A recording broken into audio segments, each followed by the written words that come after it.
Panty pa rin. Panty pa mas magamit ang panty niya.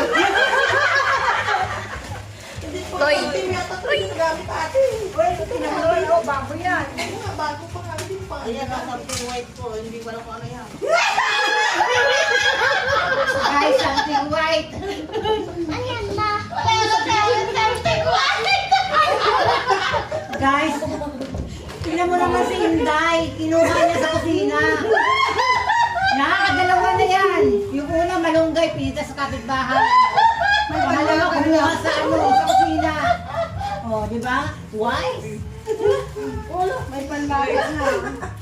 Kapalay na ako. Bakit bahalang bawang ah? Sa akin, special. Oh, di ba? Guys, tissue. Oh, ano ba sunod? Wala na.